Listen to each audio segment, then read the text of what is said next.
E-Station Broadcast Share for Goodness. Oke, selamat sore semuanya. Assalamualaikum warahmatullahi wabarakatuh. Kembali lagi dengan saya Sura Mardianto Pratama dan Ya, Rizky Setiawan di sana dan ini sudah tidak sore lagi, Iya, sudah malam ya. Jadi selamat mungkin malam. Ya, malam tipu. ya Oke. Oke, sekarang ini di studio A Station ini kedatangan Mbah Ulil. Mbah Ulil ini muda tapi sudah dipanggil Mbah ya. Iya. Ironis, Muda, tapi ironis loh ini. Di saat semuanya pengen tetap muda dia sudah dipanggil Mbah. Iya benar sekali Mas, benar sekali. Oke, Mbah Ulil ini sedikit tuh. Mempunyai istilahnya apa ya? Keahlian spesial di dalam diri. Keahlian atau kelebihan ya Mas kalau kita bilangnya ya? Kelebihan ya? Kelebihan ya. Kelebihan yang Oke. diberikan dari Tuhan ya. Kalau Rizky bilangnya Mas ya, kalau saya Mbah. Iya. Mbah. Karena saya bukan seorang sama-sama profesi paranormal, jadi saya nggak manggil Mbah, saya Mas. Siap. Iya. Oke, Mbah, silakan memperkenalkan dirinya, Mbah. Baik, nama saya bukan ya. Mbah Ulil ya, emang, wajahnya lebih tua. Usianya kan saya udah Iya. tua. Iya. Makanya saya mendahului. Iya, tapi ini Mbah. Monggo, Mbah. Monggo, Mbah. Bismillahirrahmanirrahim. Assalamualaikum warahmatullahi wabarakatuh. Waalaikumsalam. Perkenalkan, nama saya Abdullah Albab. Kalau teman-teman biasa manggil saya Ulil. Ya, mungkin itu saja. Singkat, jelas, padat ya. Ya Tra, ampun. kasih pertanyaan pertama, Tra. Oke. Sebelum masuk ke inti ya, Sutra ingin tahu latar belakang dari Mbak Ulil dulu deh. Silakan, Mas. Jelaskan. Latar belakang apa dulu ini? Nggak mungkin Pendidikan, latar belakang. keluarga, Ya, atau permejikan dulu. Oh, permejikan dulu. Iya. Untuk gimana ya ceritanya? Untuk latar belakang masalah saya bilangnya untuk hal goib ya Mas. Iya. Untuk latar belakang hal goib, ayah saya Iya. dulu memang sering dan suka belajar dengan gitu-gituan. Jadi ayah saya dulu itu suka narik-narik keris begitu Mas. Narik-narik keris, narik-narik aki. Jadi di rumah dulu itu di kampung banyak keris yang disimpan oleh ayah. Karena memang beliaunya juga suka-suka sama gitu, hal-hal gituan.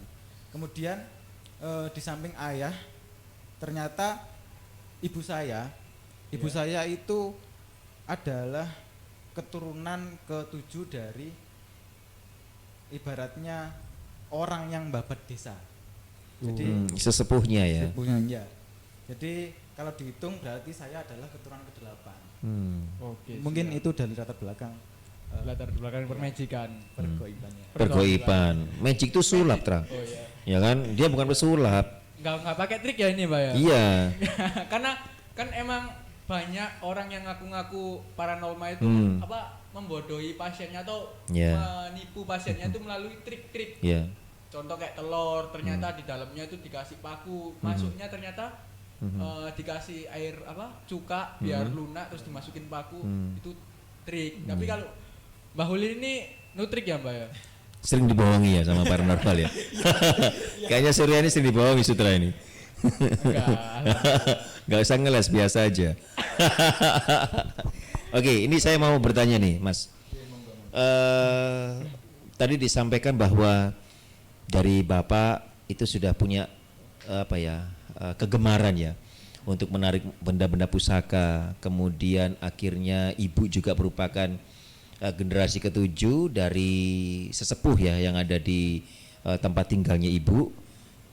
Nah, kapan Masnya mulai merasakan bahwa Masnya sudah mulai punya kemampuan seperti ayah, dan apa yang kemudian Masnya menyikapinya bagaimana ketika saya sudah punya keahlian ini nih, dan menyikapinya bagaimana waktu itu?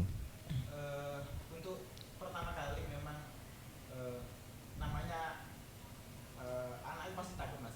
Jadi waktu itu sekitar saya umur 5 tahun kalau nggak salah. Itu saya baru bisa lihat hal gituan. Jadi Sebentar. Hal gituan ini di spesifik. Nanti saya jadi kotor pikirannya. Saya sama Sutra ini soalnya semua batangan, jadi pikirannya kotor terus. Halal goib maksudnya ya. Terus? Umur 5 tahun saya baru bisa melihat hal gaib tersebut. Lambat laun saya mulai terbiasa gitu Mas. Dan itu disampaikan ketika pertama kali misalkan bisa melihat makhluk astral begitu, disampaikan langsung. Usia berapa waktu itu? Kurang lebih ya 5 tahun. 5 tahun. Waktu itu di sekolah TK. TK. Dan disampaikan ke orang tuanya bahwa ayah saya bisa melihat sutra begitu misalkan. Bukan ya? Ya. Dan gimana responnya dari orang tua? Untuk respon dari ayah itu gimana ya? Agak dari raut wajahnya itu kelihatan seneng gitu loh Mas. Kelihatan karena memang kan beliaunya juga menggemari dalam bidang seperti itu. Jadi dari raut mukanya itu kelihatan seneng. Hanya saja di waktu itu orang tua menguati saya, maksudnya nggak apa-apa mungkin nanti juga sudah terbiasa. Iya. Awal-awalnya memang seperti ini, tapi nanti pasti terbiasa. Ibu juga responnya juga suka. Beda sama kalau saya ibu. Kalau ibu gimana responnya? Beda. Jujur kalau memang ibu itu Khawatir mungkin ya. bukan khawatir Mas, justru lebih nggak suka. Oh, Iya, lebih nggak suka kalau saya harus ikut apa yang dijalani ayah.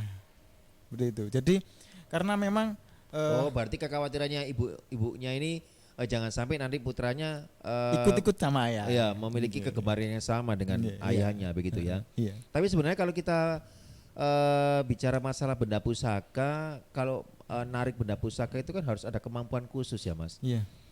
Nggak mungkin dong Masnya asal narik aja kan nggak Iya. mungkin. Nah itu apa yang harus dilakukan? Apa Masnya sekarang sudah bisa menarik benda pusaka? Ya biasanya itu memang ritualnya itu mungkin ini tidak boleh saya Enggak, maksudnya ya, Masnya sekarang dalam posisi sudah bisa menarik benda pusaka atau tidak? insya Allah bisa. Dan itu memang ada ritualnya. Ada ritualnya. Dan itu Gitu. tidak apa maksudnya tidak bisa dikonsumsi khalayak umum Iya, ya. karena Enggak. memang takutnya nanti dicoba-coba nanti Oh. ada hal yang iya. tidak diinginkan seperti itu. Tapi kan setiap benda pusaka punya apa ya? Punya Kekuatan tingkat kekuatan ya. sendiri-sendiri kan? Iya. Nah, ketika kita merasa kemampuan kita masih di bawah pusaka itu otomatis tidak bisa diambil. Tidak bisa diambil. Begitu harus Iya. harus orang yang lebih tinggi ilmunya. Iya begitu Mas. Harus melalui puasa juga nggak sih seperti itu? Puasa, Ritualnya salah satunya itu ya. puasa ya. Baik. Oke. Sudah berapa banyak pusaka yang bisa diambil sama Masnya? Kalau kan memang saya kembali lagi ke orang tua tadi kan saya bisa ini sudah lama Mas ya. Dan setiap kali saya ambil pusaka itu nggak pernah saya bawa ke rumah. Karena memang ibu saya nggak suka. Terus disimpan di Jadi mana? setiap saya ambil kalau nggak saya kembalikan ya saya kasihkan ke orang.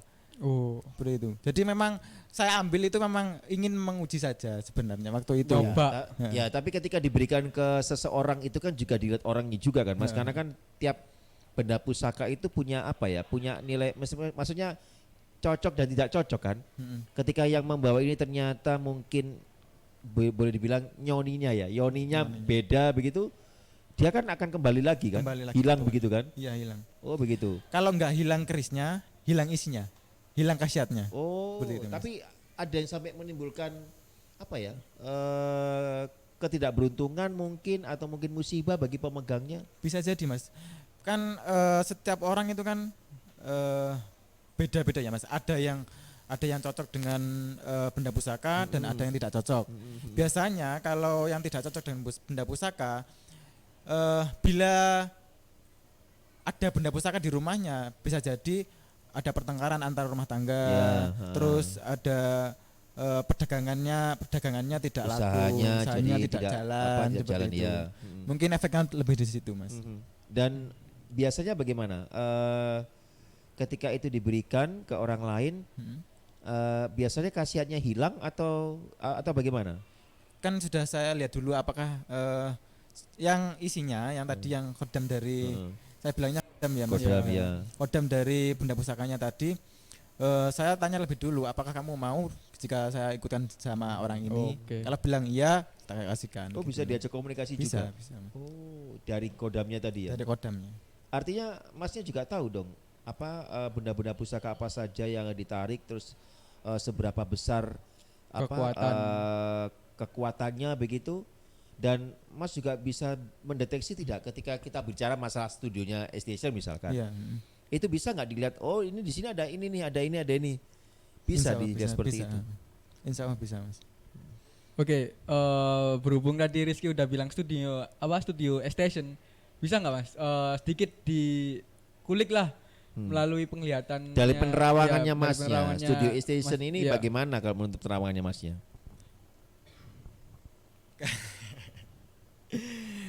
Sebenarnya kalau mungkin ada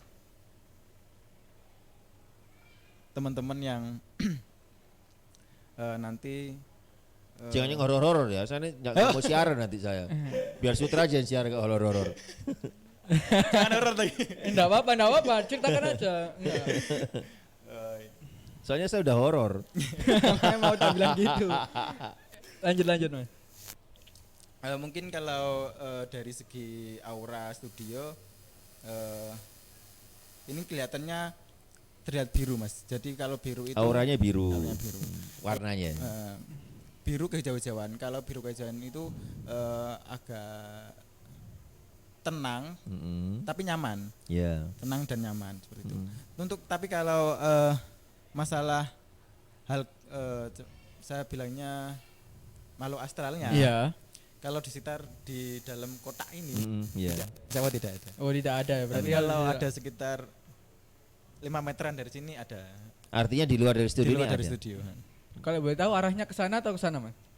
5 meter itu. Ke sana. Sana. Oh, ke sana berarti. Oh, ke sana. Ya. Oh, ya.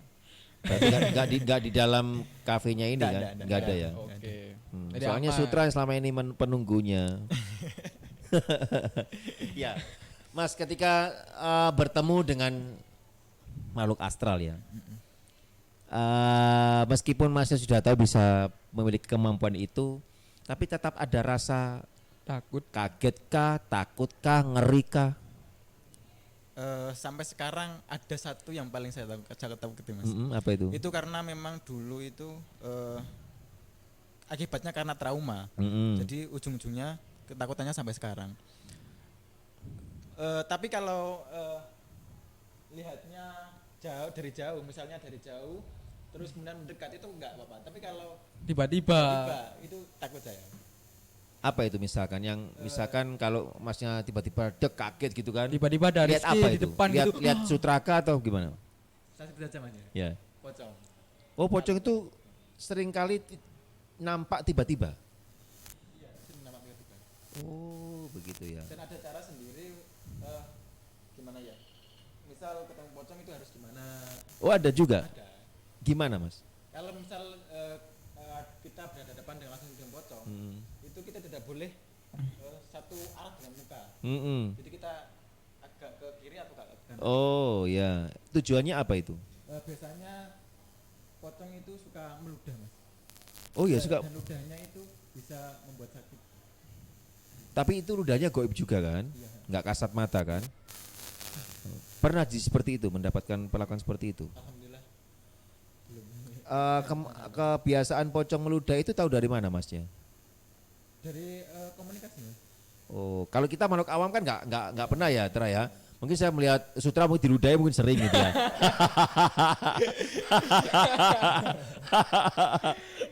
Jujur saja kalau kita lihat pocong saja sudah takut, ya kan? Apalagi sampai diludahi kan paling udah parah banget kan? Ya, tapi itu kalau pocong ya. Kalau yang lainnya gitu adakah apa ya kebiasaan yang perlu diketahui? Misalkan kalau ketemu Mbak Kunti begitu kan? Itu kebiasaannya apa? Kalau pocong kan meludah. Kalau Mbak Kunti ini apa harus tetap apa tidak selalu satu arah bertatapan gitu atau bagaimana? Mungkin kalau yang lain itu sih biasa-biasa saja, Mas. Enggak seperti pocong. Tapi kalau ada satu makhluk itu yang harus diwaspadai itu kan ada Banaspati namanya. Oh, Banaspati itu yang level tertinggi, dia penguasanya. Itu kalau semisal kita lihat Banaspati Jangkrik itu apa? Jangkrik itu bentuknya seperti Sutra gini. manusia. Oke, Hop, sebentar dulu Rizky. Apa? Daripada kita bahas lebih jauh lagi, kita break dulu sebentar. Oke. Biar semakin penasaran, ceritanya makin seru ya. Baik, lover semuanya, kita sudah masuk ke menit 30 dan nanti akan kita lanjutkan lagi perbincangannya agar lover semuanya lebih penasaran. Dan untuk itu jangan kemana-mana, nanti bisa simak perbincangan lagi masih seputar dunia supranatural. Tadi sudah disampaikan di awal kalau pocong ternyata suka meludah. Ini merupakan informasi baru ya yang kita terima ya Sutra ya. Nah bagaimana untuk kelakuan dari makhluk-makhluk astral lainnya? Pengen tahu, untuk itu jangan kemana-mana, tetaplah bersama kami. We are here to accompany you, provide benefits, and convey kindness to everyone. E-Station, broadcast, share, for goodness.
We are here to accompany you, provide benefits, and convey kindness to everyone.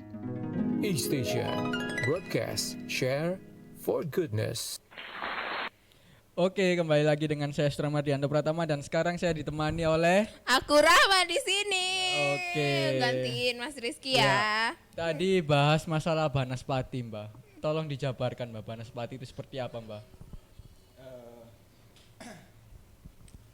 Mungkin kalau Banaspati itu kalau pertama kita lihat itu seperti cahaya lilin. Jadi kalau api lilin kan kecil Mas ya. Iya. Tapi lama-lama akan menjadi besar. Itu tanda-tandanya ada Banaspati. Ada Banaspati di situ. Iya. Jadi untuk kita aman dari Banaspati itu kita harus kalau nggak lari zigzag atau tiarap. Kalau dari Banaspati sendiri itu dia bisa melakukan apa aja ke manusia? Mungkin lebih kalau melukainya itu lebih ganasan Banaspati mungkin Daripada makhluk astral lainnya. Oke. tapi perlu digarisbawahi bahwa mereka itu tidak bisa langsung bisa membunuh manusia Mas, Tidak bisa membunuh tidak manusia, ya, Mbak? bisa langsung membunuh manusia. Jadi ada tahapan-tahapan di mana orang itu bisa mati. Misalnya di jalan kita ditemui kemudian kita gagal fokus akhirnya kecelakaan dan mati. Tapi kalau mereka langsung membunuh itu tidak bisa. Tidak bisa dan tidak mungkin ya, Mbak? Jadi pakai perantara gitu ya. Pakai perantara. Tapi Oke, kalau oke. melukai bisa. Oh, melukai. Tapi yang melukai nggak sampai yang membunuh gitu ya. Tidak bisa. Lanjut, Mbak. Tadi kan sempat terpotong mengenai pengalaman nih, Mbak. Selain pengalaman menarik benda pusaka, terus kayak pengalaman dari melihat pertama kali melihat goib.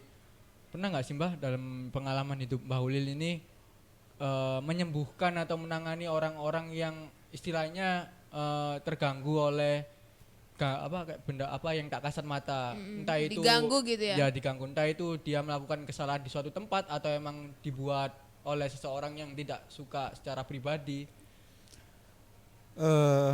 Dari saya kan masuk dalam Masuk berkecimpung dalam dunia gaib ini kan dari tahun 2013 Mas ya. Jadi waktu 2013 itu saya benar-benar fokus dengan hal gaib ini. Ya. Dan sejak 2013 tersebut kalau dihitung ya tidak bisa dihitung lagi. Kalau misal Menyelamatkan orang gitu ya? iya, Pengalaman yang paling mengesankan dalam perjalanan hidup Mbah Ulil. ketika menyembuhkan atau gimana? Iya, ketika menyembuhkan. Gimana ya? Menyembuhkan siapa gitu, terus kayak gimana perjuangannya menyembuhkan orang itu gitu. Pada tahun 2015 kalau Iya. nggak salah itu waktu itu teman saya itu punya mbak dan mbaknya tahu kalau saya bisa hal-hal ginian. Oke. Akhirnya mbaknya itu mendekati saya, maksudnya ingin lebih akrab, kemudian ingin tanya dengan tentang keadaannya gitu loh Mas. Jadi beliaunya ingin dekat dulu, kemudian ingin tanya-tanya tentang hal gituan. Oke. Berselang 1 mingguan sudah dekat, itu mbaknya tanya, "Dek, ini saya diguna-gunakan sama orang," kan bilang gitu. Dan kan prinsip saya kan gini Mas, prinsip saya tidak pernah bilang bahwa orang ini kena ini, orang ini sakit ini, orang ini kalau tidak ditanya dulu Mas. Iya. Ini memang menjadi prinsip saya. Jadi selama orang itu tidak bertanya dulu, saya tidak akan memberitahu. Itu sudah jadi prinsip saya memang. Karena memang saya takutnya, kenapa seperti itu? Karena saya takutnya saya mencampuri urusan yang Allah tujukan bukan untuk urusan saya gitu Mas. Jadi saya benar-benar mengerem dalam hal itu. Pada saat itu mbak itu bilang, tanya, "Dek, ini saya diguna-guna sama pacar saya," kan gitu. Terus saya jawab Mas, "Iya mbak, saya sudah nunggu sampean tanya seperti ini." "Terus lewat apa Dek?" kan bilang gitu. Kemudian saya melihat sekilas, saya melihat kejadian 6 tahun yang lalu. Sebentar Mbak, kalau hal-hal seperti ini mengganggu nggak Mbak kayak gini? Sutra jangan mancing-mancing, nggak boleh gitu, Maaf, nggak maaf, boleh lanjut, Mbak, mancing-mancing kayak lanjut, gitu Mbak. ya. Diksi aja Mbak, diksi. Lanjut Mbak. Astagfirullah. Nggak apa-apa, udah lupa ya mau ngomong apa Mas ya. Enggak, Mbaknya udah tahu kok. Gimana Mbak? Jadi Tahu bukan berarti memaklumi ya. Hah? Jadi singkat cerita, waktu itu saya sekilas melihat kejadian 6 tahun yang lalu. Jadi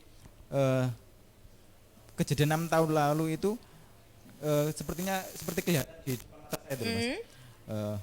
Kena apa, awalnya dari mana, orangnya pakai apa, itu kelihatan semua.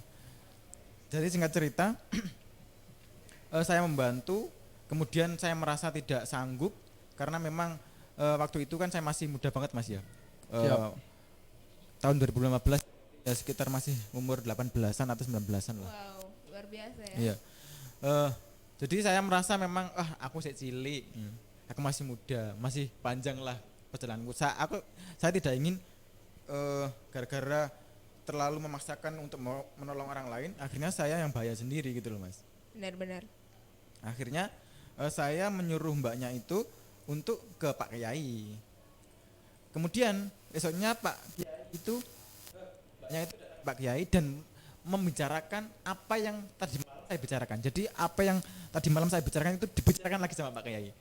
Jadi satu keluarga itu memang merasa bahwa oh iya bener apa sih dibilang Mas Ulil bilang gitu. Akhirnya setelah dari Pak Yai mereka pulang ke rumah, saya ditelepon, Mas.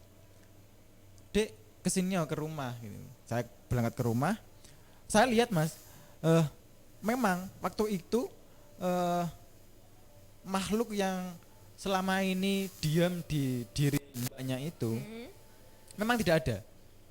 Kemudian saya lihat kan, Mbak, tolong aku lihatkan apa yang dibawakan oleh Pak Kiai. Saya bawa, saya lihat, dan di situ ada tasbih, Mas. Ya. Dan waktu saya lihat, ternyata kan memang setiap benda pusaka, entah itu saya bilang jimat, raja atau apapun itu semua ada masa aktifnya, masa kadaluarsanya, Mas. Apapun itu, semua. Jadi kan memang yang abadi kan hanya Allah SWT ya. Iya. Dan termasuk barang-barang seperti itu ada kadaluarsanya. Dan ternyata saya lihat di tasbih itu hanya ada 7 hari. Setelah 7 hari bisa jadi makhluk yang dulu Selalu mengikuti itu kembali lagi.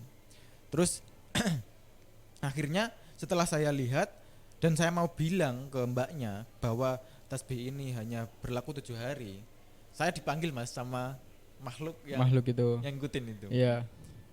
Saya dipanggil. Memang tidak bisa makhluk itu tidak bisa mendekat. Iya. Jadi dipanggil dari jauh. Akhirnya saya masuk kamarnya, saya pinjam kamar dari mbaknya itu. Saya masuk kamar.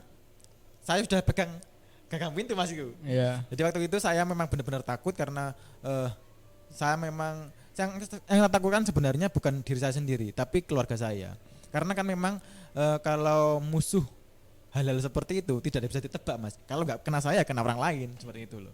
Takutnya kan nanti kalau memang tidak bisa mengenai saya, takutnya kena adik saya, orang tua saya, atau saudara-saudara yang lain. Jadi Seperti itu. banyak orang yang ikut berimbas. Gitu. Iya, takutnya seperti itu. Kemudian makhluk itu berkata seperti ini. Kowe apa nih? Kamu apanya? Kamu siapa gitu loh? Kok beraninya ikut campur gitu loh? Terus saya bilang seperti ini. Ini sudah saya anggap seperti keluarga saya sendiri. Dan saya tidak takut dengan kamu. Aku bilang gitu, Mas. Terus karena memang saya merasa manusia itu lebih sempurna daripada makhluk sepertimu. Terus kemudian dia bilang gini. Nek kowe pancen mbok teruso, tak enteki keluargamu. Bilang seperti itu, Mas. Jadi waktu itu si makhluk itu bilang kalau saya tetap ikut campur dalam urusannya, keluarga saya akan dihabisi, bilang seperti itu, Mas. Aku takut, Mas, jujur sekali saya waktu itu takut sekali, benar-benar takut. Akhirnya saya langsung pamitan dari rumah mbaknya itu, saya pulang, langsung buru-buru pulang, dan sampai di rumah adik saya, kan saya punya adik, Mas, adik perempuan. Mungkin waktu itu masih SD kalau nggak salah, SD kelas 3 atau kelas 4-an. Masih kecil ya waktu itu. Kelas 5. Nah. Waktu SD, waktu pulang ke rumah baru gang motor. Iya. Adik saya itu di kamar mandi sudah teriak. Kakak, iki opo, Kak? Jadi di kamar mandi itu adik saya itu tidak, kakak ini ada apa? Ada makhluk, ada nenek tua, wajahnya begitu. Bahasanya seperti itu, Mas. Saya langsung lari, adik saya lari juga, terus langsung nangis di pelukan saya itu. Aku langsung mikir gini, ya Allah, kok gini banget gitu loh. Niatnya ingin membantu orang lain, malah justru kok malah membahayakan keluarga sendiri. Benar-benar. Gitu. Akhirnya alhamdulillahnya di situ karena memang alhamdulillah kalau keluarga saya itu ibadahnya itu alhamdulillah kan kuat. Gitu, Mas. Jadi mereka tidak bisa mengganggu gitu, Mas. Tapi yang saya sesalkan adalah ketika saya tidak fokus dengan keluarga yang lain. Jadi alhamdulillah keluarga intinya aman. Gitu. Ternyata nggak di keluarga inti. Iya. Akhirnya 1 minggu setelah itu saya mendapat kabar dari Bude bahwa Pak D meninggal. Meninggal. Dan ternyata setelah saya cari tahu itu dibawa jatuh sakitnya itu habis maghrib setelah saya dan adik saya ketemu itu. Oh. Gitu Mas. Memang kan umur kan Iya, ditentukan. iya. Cuma kan kita sebagai manusia kan ada ikhtiarnya sendiri. Iya. Dan yang Penyebabnya paling juga beda-beda gitu kan. jadi waktu itu memang saya paling sesalkan adalah ketika saya membantu orang tetapi justru saya malah dirugikan banyak sekali seperti itu Mas. Dan kemudian pada perjalanan dari Bude itu, Ya. Bude itu saya ingin berhenti sejenak ke rumah saudara yang lain. Jadi saya pulangnya itu mampir sejenak. Nggak tahu kenapa kan memang biasanya kan nggak pernah mampir ke situ Mas ya. Ya. Tiba-tiba waktu itu saya ingin mampir si Erek gitu. Akhirnya perjalanan pulang itu saya sama ibu saya minta, Bu, ayo mampir ke sini. Aku kok pengen mampir ke sini. Kemudian di situ, jadi setelah saya masuk ke rumah, kemudian ada tamu yang datang. Itu tamu orang atau goib? Orang segan ya. Orang. Kirain. Jadi orang itu adalah pimpinan sholawat dari orang yang saya tamui Oke. gitu.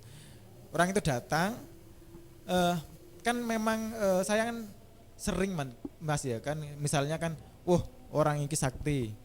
Biasanya kalau orang ngerti ini punya ilmu itu biasanya lawannya itu ingin menunjukkan bahwa dia bisa. Sama seperti orang itu. Jadi waktu beliaunya masuk ke rumah itu langsung beliaunya itu menunjukkan bahwa dia bisa. Kayak ngode lah istilahnya. Iya, ngode bahwa mereka beliaunya juga bisa gitu. Aku kan tak pikirkan ya biasalah kalau Ya. segini biasalah, aku nggak kaget lah gitu. Siap. Mereka habis itu setelah banyak atraksi yang dilakukan, akhirnya beliaunya itu nyeleduk ke saya. La ilaha illallahmu kencengi bilang gitu. Jadi langsung seolah-olah aku kan bilang gini Mas, jadi kan waktu perjalanan ke Namu itu kan bilang gini aku, ya Allah tolong aku, ya Allah tolong aku, ya Allah tolong aku, gitu terus Mas. Akhirnya olah waktu beliaunya bilang la ilaha illallahmu kencengi, seolah-olah itu adalah jawaban dari hati saya gitu loh Mas, doa saya. Wah, apa orang ini memang pertolongan bilang gitu. Akhirnya malamnya saya ritual itu dengan dibantu beliaunya itu akhirnya bisa mengalahkan yang makhluk itu Mas. Dan akhirnya sampai sekarang beliau jadi guru saya yang kedua. Oke. Iya, Itu gitu. pengalaman, salah satu pengalaman. Biasa ya. banget ya. Iya. Terpukau saya, tercengang. Oh my god. Oke. Nah, selain itu ya Mbak, selain pengalaman yang begitu banget, itu dalam hal pelet ya Mbak ya. Pelet dalam apa? Itu pelet itu sebisa gitu kuat itu penyebabnya apa Mbak? Gini Mas, biasanya kalau pelet itu paling kuat itu di media darah atau media yang berkaitan dengan tubuh. Misal darah, kuku, rambut, seperti rambut. itu Itu biasanya kuat. paling kuat. Selain itu ada lagi kayak misal mungkin melekat udah lama atau Iya. bagaimana? Itu salah satunya juga. Meskipun di media lain, misal media foto, kalau melekatnya sudah lama ya memang susah Mas. Gitu. Meskipun awalnya ecek-ecek ya, saya bilangnya ecek-ecek. Tapi kalau sudah lama itu pasti kuat-kuat sendiri gitu. Karena emang udah istilahnya Sudah nyatu. mendarah daging ya. Oke Mbak. Oke. Oke Mbak. Berhubungan dengan pelet nih Mbak. Ya. Mungkin teman-teman cewek atau cowok yang dimanapun berada yang sedang menyaksikan ini nih Mbak. Bagaimana sih cara mengetahui kalau misalnya kita di pelet atau kita dalam pengaruh pelet? Iya. Mungkin sebelumnya saya mau mengantisipasi dulu aja. Iya. Cara mencegahnya Cara dulu. mencegahnya Oke, dulu. cara mencegahnya siap. Gimana? Biasanya kalau cewek paling rawan kena pelet itu ketika haid, ketika menstruasi. Ya. Jadi sebisa mungkin kalian para cewek itu tidak mengumbar bahwa kalian sedang haid. Iya, Oke, seperti itu Mas. satu. Itu paling celah paling besar Paling wanita besar itu di haidnya. di haid. Waktu haid itu waktu Waktu yang haid. Itu alasannya itu seperti apa? Kalau apa memang kalau haid itu berhenti ibadah? Karena memang kan kondisinya kotor. Oh, oke. Oh. Selain itu, selain waktu haid ada lagi, Mbak? Mungkin itu aja sih. Yang Kalau lainnya cowok bisa. nggak ada yang pengen melet cowok ya? Yang kalau cowok biasanya yang dipelet, yang memelet ya. Siapa tahu mungkin di sini ada Mas Ade, ada Mas Yoga, mungkin sedang dipelet pasangannya. Astagfirullahaladzim. Ada Mas Yogi, ada Mas Anang juga. Mungkin dia merasa, Mbak aku dipelet ternyata sama pasanganku cewek ini. Dia ngejar-ngejar aku tolak terus dia nggak terima melet aku. Mungkin nggak sih Mbak cewek melet cowok itu? Mungkin saja. Tuh Mungkin saja. kan? Mungkin tapi jarang ya. Biasanya cowok yang melet. Tapi biasanya kalau cowok itu nggak mengenal apa? Kan soalnya kan cowok kan maaf ya untuk pengarah kaum cowok. Kaum cowok itu lebih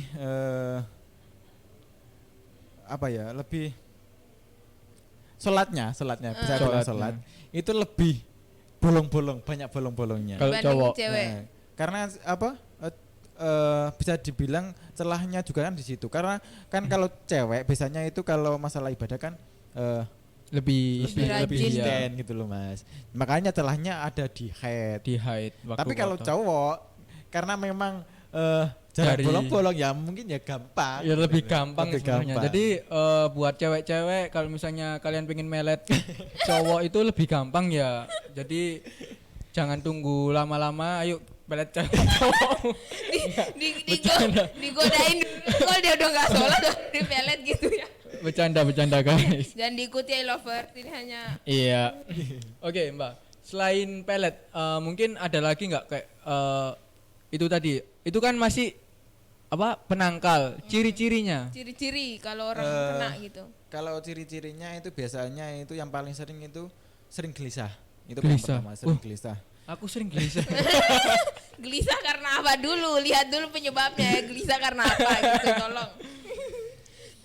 Terus Itu yang pertama sering gelisah. Sering gelisah. Kedua, di jam-jam tertentu ada kejadian yang mungkin janggal. Misal habis maghrib selalu mampu wangi, terus habis isa semisal sering pusing. Itu tanda-tandanya kena magic atau kena sihir atau Oke. kena kalau itu kalau rutin gitu ya, kalau tiap Iya. maghrib Jadi pusing, tiap maghrib pusing yang gitu. pertama tadi apa? Gelisah. Gelisah. Gelisah. Yang kedua di waktu-waktu tertentu itu ada gejala-gejala yang muncul kayak Muncul. eh, yang terlalu sering. ya terlalu sering kayak apa? Tadi Mbak waktu maghrib itu ada kena Misalnya ada apa bau harum, bau harum terus pusing, yang tapi di jam-jam tertentu saja.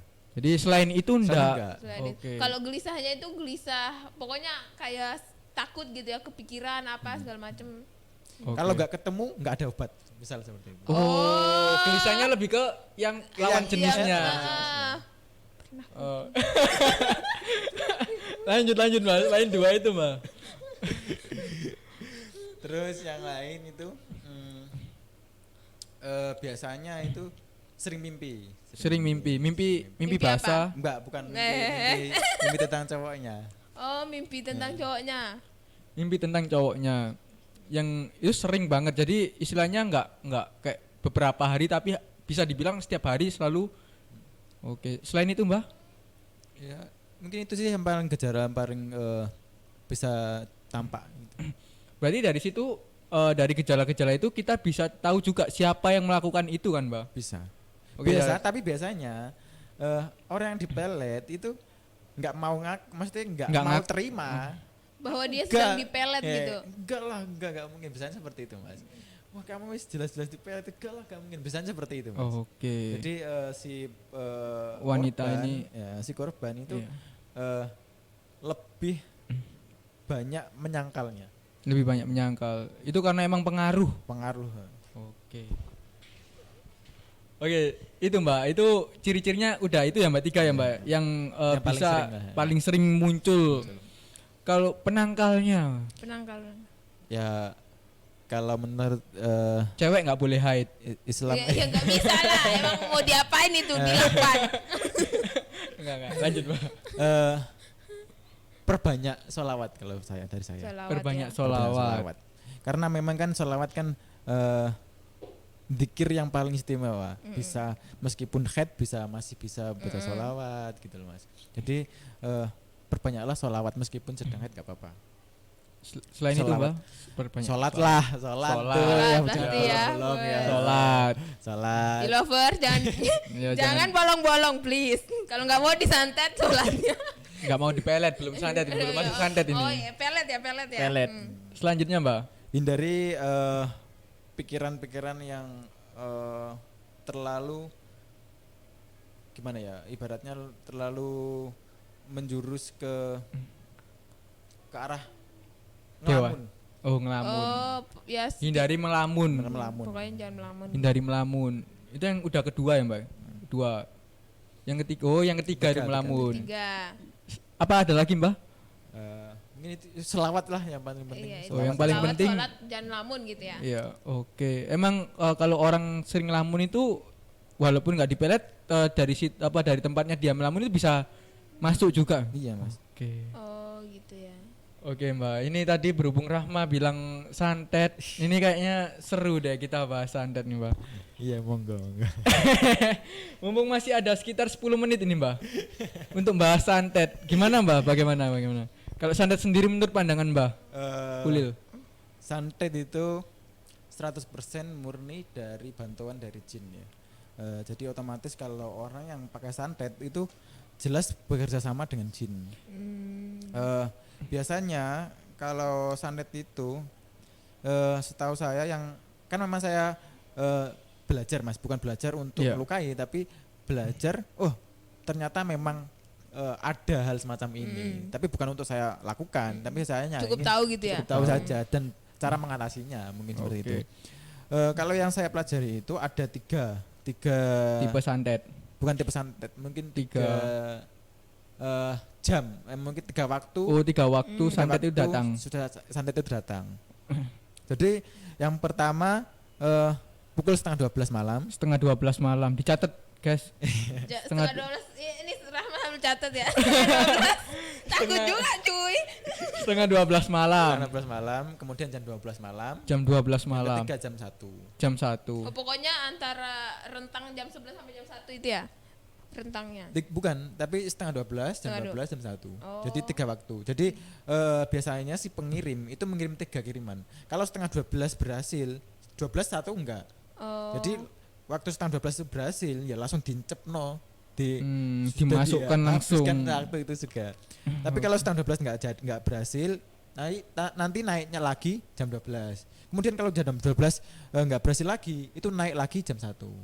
Jadi kenapa kok antara jam persiapan ke 1, ke 2 dan 3 beda jam? Maksudnya rentang waktunya berbeda karena memang di percobaan terakhir itu membutuhkan Tenaga ekstra. karena memang antara ke 1 ke 2 sudah nggak bisa seperti itu. Oke. Berarti Nakutin juga ya. oke Mbak. Ini mau masuk ke ciri-ciri orang terkena santet atau ke penangkalnya dulu? Penangkalnya aja. Penangkalnya Penangkalnya dulu. aja ya. Oke. Gimana menurut Mbak Ulil ini penangkal buat kita terhindar dari santet itu seperti apa Mbak? Biasakan sebelum kalau memang kita tidak bisa tidur malam, misal di jam-jamnya yang sudah saya sebutkan tadi tidak bisa bangun sampai jam segitu, usahakan sebelum tidur itu baca Al-Fatihah. Al-Fatihah. Jadi sebelum baca itu wudu dulu kan, Wudu. Terus baca Al-Fatihah 3 kali. 3 kali.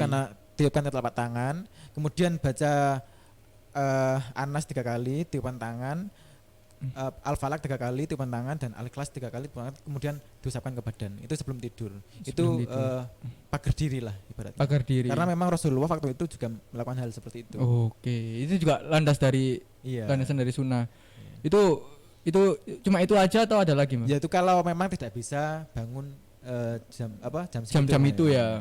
Tapi kalau bisa bangun jam segitu, usahakan jam setengah 12 itu kita sholat hajat. Jadi setengah 12 itu kita ambil wudhu, siap-siap sholat, jam 12 kurang 10 menit atau 5 menit itu kita sholat hajat. Itu kalau memang kita bisa bangun jam segitu. Kalau rutin insya Allah segala macam sihir itu insya Allah Oke. nggak mempan lah. Nggak mempan ya Mas. Santet apapun kalau misalnya kita rutinan seperti itu dari apa Allah sendiri yang penolong. Yang jaga ya gitu ya. Oke. Selain itu ada lagi Mbah? Cuma dua itu aja ya? Tapi untuk mungkin ini bisa diterapkan juga untuk teman-teman pagar rumah. Itu kan tadi kan pagar badan ya. Iya, Mas? bakar badan. Jadi kalau untuk pagar rumah itu habis sholat hajat tadi yang saya sebutkan tadi. Oh iya, untuk sholat hajat biasanya itu saya itu 4 rakaat 2 kali salam. Jadi Sholat hajat atau sholat tahajud? sholat hajat. Sholat hajat Sholat ya. hajat. Karena memang sholat hajat kan nggak boleh tidur dulu. Jadi sholat hajat 4 rakaat 2 kali salam. Untuk rakaat pertama dan rakaat kedua itu bacaan suratnya rakaat pertama Al-Fatihah, kemudian surat pendeknya Al-Ikhlas 10 kali. Kemudian Al-Ikhlas rakaat kedua Al-Fatihah, surat pendeknya Al-Ikhlas 20 kali. Kalau rakaat ketiga Al-Fatihah dan Al-Ikhlas 30 kali, rakaat keempat Al-Fatihah dan Al-Ikhlas 40 kali. Jadi semakin lipat ya Mbak ya? Semakin lipat. Oke. Itu ke apa kalau biasanya saya kalau nggak kuat ya terserah, seikhlasnya saja. Seikhlasnya. Ikhlas sebisanya gitu ya. Sebisanya. Jadi setelah sholat hajat kemudian sholat hajat ambil garam, mungkin sebelum sholat sudah disiapkan dulu di samping gitu. Garam rumah bisa, garam dapur bisa, Atau garam gerosok. gerosok juga bisa, pokoknya garam dapur lah. Entah garam biasa atau garam gerosok terserah, nggak apa-apa. Kemudian setelah sholat baca ayat kursi 41 kali. Setelah pendek lah di situ. Iya. Ayat kursi 41 kali, kemudian Udah biasa, Mbak udah biasa. Kita ini Iya. Ya tapi mau gimana lagi? iya, lumayan juga Gimana? ya. Lanjut Mbak. kemudian dititiupkan ke garamnya. Oke. Syaratnya bacanya harus rendah hati. Jadi nggak boleh merasa bahwa saya yang magari rumah saya, tapi memang Dari dari Allah gitu. Karena memang kan kebanyakan doa yang orang-orang ngobati misal kesurupan apa itu kan kalau dilihat orang itu Iya, artinya emang itu dirinya, beda iya. gitu loh. Yang paling rawan gitu kan dan gagalnya itu di situ biasanya. Kenapa nggak bisa, padahal bisanya doa ini manjur, kenapa kok dipakai? Berarti ada yang salah ada dengan yang salah niatnya. dari hati. Oke. sombong gitu ya. Oke. Selain itu Mbak, ada lagi? Sudah. Sudah. Nanti habis ditiupkan itu ditabur ke sekeliling rumah. Ditabur keliling rumah. Di sekeliling rumahnya ditaburkan garam-garam itu. Oke, itu buat penangkal. Kalau ciri-ciri orang kena santet, Sama untuk santet sama Pelet. pelet tadi hampir Mirip-mirip sama. ya. Jadi ada tanda-tanda di jam-jam tertentu, Bisa ada juga. keanehan-keanehan. Misal kok pusing jam segini, selalu pusing, selalu sesak nafas, sama seperti itu. Oke, selain itu nggak ada lagi ya Mbak? Nggak ada Berarti lagi. oke. Kalau ini Mbak, pengalaman menangani atau melihat santet yang wow. Kan banyak yang bilang mungkin maaf. Mungkin kan banyak yang bilang santet Banyuwangi kuat gitu kan Mbak ya. Tapi selama saya masuk dalam dunia ini kurang lebih berapa tahun ini? 11 tahun ya. 11 tahun. Iya. Lama 11 itu. tahun ya. Cukup Iya. lama. 11 tahun ternyata yang ada yang paling kuat ternyata Mas selama ini. Jadi saya pernah menemui santet, maaf saya tidak bisa sebut kotanya dari mana. Di situ ada satu orang yang tidak pernah turun ke tanah. Jadi ada orang yang selalu hidupnya itu di atas pohon Mas. Jadi itu makannya itu dikirim dari bawah oleh warganya, kemudian BAB-nya ya dari atas. Pokoknya semua dilakukan di atas pohon selama bertahun-tahun. Dan dari tirakatnya itu dia menemukan sebuah mantra santet yang memang benar-benar cetes gini langsung, maksudnya Ceto gitu ya Mbak? iya, maksudnya langsung dilaksanakan sekarang ya mati sekarang. Hancur banget gitu ya. Itu kalau tahu di daerah mana ini, Mbak? Tadi lo dia bilang nggak boleh Oh, nggak boleh disebutin, ya Allah. Daerahnya. Oke. Maaf. Penasaran nih. Nggak, ntar lovers ke sana semua lagi. Enggak, tapi takutnya seperti itu. Dendam dikit ke sana, melet orang. tapi apapun dia menggunakan kayak bacaan Al-Qur'an, seperti apa dia mengamalkan sebuah perintah agama, tapi kalau dipergunakan untuk santet atau hal-hal buruk itu juga nggak boleh ya Mbak sebenarnya. Boleh. Dalih apapun itu nggak boleh Mbak kalau misalnya kita melakukan untuk hal buruk. Iya, nggak boleh. Oke. Tapi dari situ emang yang dari Mbah Hulil sendiri yang orang yang nggak pernah nyentuh tanah itu bener-bener sekali istilahnya sekali tiup atau sekali terbangkan langsung bisa numbangkan orang. Iya, tapi ya tetap tergantung amalan dari musuhnya juga. Oke. Gitu. Tapi kalau orang biasa-biasa ya langsung. Ya. Wes. Oke. Koit. Oke Mbak. Lanjut Mbak. Terakhir ini Mbak.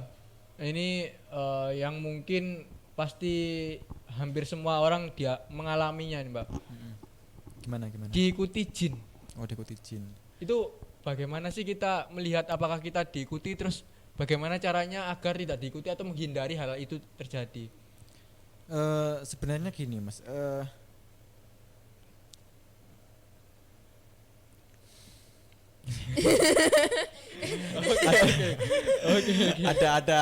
Ada yang sedikit melarang lagi. Oke, siap. Jadi ciri-ciri orang yang diikuti jin itu biasanya emosinya itu naik turun Mas. Jadi Labil. gampang emosi, kemudian tiba-tiba baik hati, gak ada apa-apa tiba-tiba emosi lagi seperti itu. Kemudian. Itu salah satu ciri-ciri. ciri-cirinya. Oke, mudi. Beda tapi Bedanya apa? kalau beda kalau watak dari kecil loh Mas, beda loh. Iya. Tapi kalau memang diikuti jin itu tidak dari dulu, tapi akhir-akhir baru-baru ini. Itu bisa jadi indikasi diikuti. Iya, ikuti Oke, jin. selain itu Mbak, selain modian. Tidak cocok dengan pasangan. Tidak Biasanya cocok itu. dengan pasangan. Jadi semisal si cowok kemudian yang ngikutin cewek, hantu cewek, itu biasanya ada sering konflik dengan ceweknya. Oke, kalau misalnya yang jomblo, Ada Mbak, istrinya. itu kan masalahnya kalau punya pasangan, kalau teman-teman di sini kan Sering kayak, mimpi basah. apa? Sering mimpi basah biasanya. Oh, jadi ini juga buat ini ya yang komen-komen dari tadi Mbak Ulir, ada Nanang, terus Yogi Suara, Ade, terus Yoga Trip. Kalau misalnya kalian sering mimpi basah, itu terindikasi iya man Mbak. Oh, Iya. Oke. Kalau keseringan banget ya udah nggak wajar gitu. Oke. Lanjut Mbak, sering mimpi basah. Kalau lanjut Mbak. Tiga ini Mbak. Kemudian maaf sering nafsu. Sering nafsu itu Nafsu. juga indikasi Diikuti diikuti jin. Nah, 4. itu paling ciri-ciri paling mencolok lah. Oke. Selain itu, Mungkin lebih sering melihat hantu itu juga bisa indikasi diikuti jin. sering lihat hantu atau diganggu hantu itu Beda ya hampir mirip lah. Mirip. Hampir mirip lah. karena emang Rama ini kan apa ya? Akhir-akhir ini dia sering mengalami kejadian janggal. Contoh misal ketika dia kan kalau kesini naik Migo ya Mbak ya. Hah? Itu Migonya itu tiba-tiba nggak mau mati gitu loh. Migo ya, Mbak. Migo itu sepeda motor listrik, hijau, sepeda sepeda listrik. listrik. Oh, iya, Itu iya. kan ada online ya. Itu nggak mau mati sampai lama padahal udah nganu. Atau nyala sendiri. Iya, tiba-tiba nyala sendiri. Itu bisa indikasi juga ya, Mbak. Bisa indikasi juga. Oke, ada lagi, Mbak. Sudah, mungkin itu yang paling Oke. mencolok. Kalau ini untuk penangkal atau biar jin itu nggak mengikuti kita terus. Biasanya kalau memang sudah merasa aku diikutin jin ini, Iya. langsung putus. Biasanya kan dari hati itu langsung bilang seperti ini, aku gak ingin Ikut. kamu terus ikut sama aku gitu. Aku pengen dewe. Dan kamu bukan makhluk yang seharusnya untuk ikut aku seperti itu. Jadi ada ibaratnya pemutusan kontrak lah di situ. Udah Kalau memang sudah diawali merasa, dari hati. Dari hati, harus dari hati. Selanjutnya, Mbak. Ya mungkin itu sih. Kalau Itu memang aja.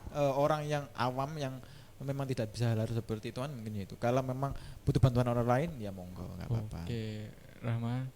Oke, terakhir ya Mbak pesan untuk teman-teman yang melihat sekarang ini pesan-pesannya atau melihat streamingan kita atau melihat video kita ini. Oh pesan. Pesan ya gini kan kita kan sering entah itu di kampus atau di tempat kerja itu kan kita sering menemui orang kesurupan Mas ya. Iya. Orang kesurupan. Biasanya jin yang merasuki itu kan di alam mereka itu ada ibaratnya ada Tingkatan. kastil-kastil sendiri Mas. Dan kastil yang paling sering mengganggu itu adalah warna merah, negeri merah. Saya bilang negeri merah lah. Nah dari negeri merah itu ada koloni-koloni. Jadi jin di sana itu ada koloni-koloni sendiri. Dan yang tidak punya koloni itu diasingkan Mas di sana. Dan mereka butuh pengakuan dari manusia. Maka mereka merasuklah ke tubuh manusia agar mereka mempunyai rasa ketakutan di dada manusia. Setelah mereka punya ketakutan di dada manusia, mereka akan menggemburkan di koloni mereka. Akhirnya mereka punya koloni sendiri. Oke. Gitu Mas. Nah pesan saya setiap kali teman-teman menemui hal seperti itu, orang kesurupan kemudian jinnya mengagung-agungkan dirinya, jangan percaya. Karena di setiap mereka karena jika kita tidak takut maka mereka akan semakin tersingkir gitu loh Mas. Tersingkir. Ya. Jadi kalau misalnya ada kesurupan udah dibiarin aja atau bagaimana? Mungkin ada saya beri bocoran. Ya, bocoran Untuk, sedikit aja Mas, untuk segmen menutup. Ya. Jadi biasanya kalau saya itu saya apa-apa dulu lah Mas. Mestinya saya baik-baikin dulu dan keluar lah, maksudnya negosiasi dulu. Kalau memang tidak bisa diajak negosiasi, saya pakai jalur kekerasan. Dan biasanya saya ini juga bisa dipraktekkan teman-teman di rumah. Ini tidak harus pakai puasa, tirakat apapun. Yang penting bacanya ikhlas, rendah hati, dan jangan sombong. Baca ketika kalian menemukan kesurupan, lepas alas kaki kalian. Jadi entah itu pakai sepatu atau pakai sandal itu dilepas. Jadi harus nempel langsung ke lantai. Iya. Kemudian pegang tangan nadi kiri. Gini. Ya, nadi kiri ini dipegang pakai tangan kanan. Kemudian bacakan ayat kursi.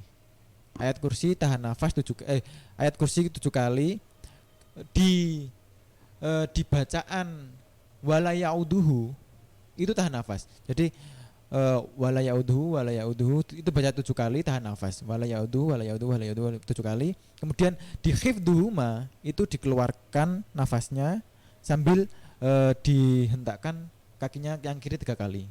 Jadi sambil minta ke Allah ingin makhluknya ingin dikeluarkan seperti itu. Mungkin itu saja.